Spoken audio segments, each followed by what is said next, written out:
Donc, ici, pour trouver dans 120 jours, ça va être quoi le solde de son compte en banque? Premièrement, tu regardes ici, est-ce que le 120 jours est là? Non. Puisque tu peux pas voir 120 jours, c'est à combien? Tu es obligé d'aller trouver comme ton équation, puis après ça, d'aller utiliser ton équation pour trouver le solde de son compte en banque après 120 jours écoulés. Donc, pour trouver l'équation à partir d'une table de valeurs, premièrement, j'ai décidé que le X, ça allait être le temps écoulé, puis de remplacer le solde de son compte en banque par Y.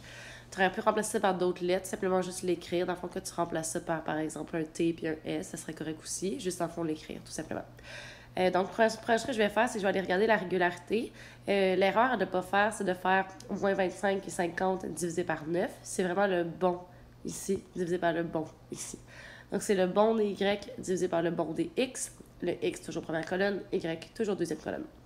Donc, je fais, ici, c'est passé un plus 28. Ici, c'est passé un plus 8. Donc, 28 divisé par 8.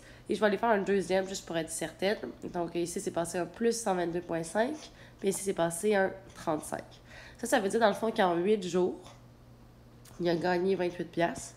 Puis en 35 jours, il a gagné 122,50. Donc, quand je fais mes divisions, ça me donne 3,50. Vous pourriez écrire 7,5. C'est juste que puisque c'est de l'argent, j'aime mieux aller écrire dans le fond que c'est 3,50. Je trouve que ça a un petit peu plus de sens pour moi.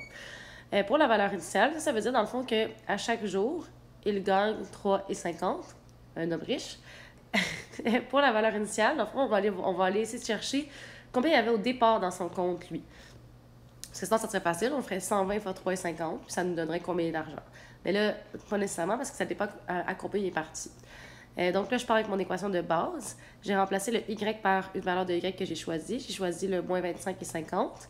Le A, je l'ai remplacé par le A que j'avais trouvé ici à l'étape 1, donc le 3,50.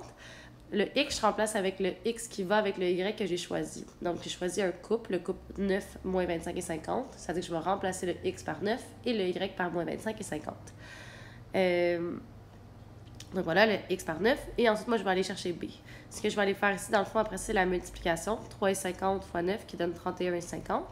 Et ensuite, ici, je vais aller faire moins 31,50 des deux côtés, ce qui me donne moins 57. Ce que ça veut dire, guys, là, ici, ça veut dire que Olivier, il avait moins 57 $, il était endetté de 57 $, puis il économise 3,50 par jour. Donc, notre équation, c'est celle-ci. C'est-à-dire que le solde de son compte en banque, qui est le Y, c'est égal à 3,50 fois le nombre de jours. Mais il faut qu'on enlève 57 $ parce qu'il est parti endetté de 57. Son solde dans 120 jours, après ça, tout ce que tu as à te demander, dans le fond, c'est que le 120 jours, est-ce que c'est un temps écoulé ou c'est un solde de compte en banque? Mais le solde de 120 jours, c'est un temps écoulé. Ça veut dire que c'est un X. Ça veut dire que j'ai juste à aller remplacer mon X par 120 et calculer le solde.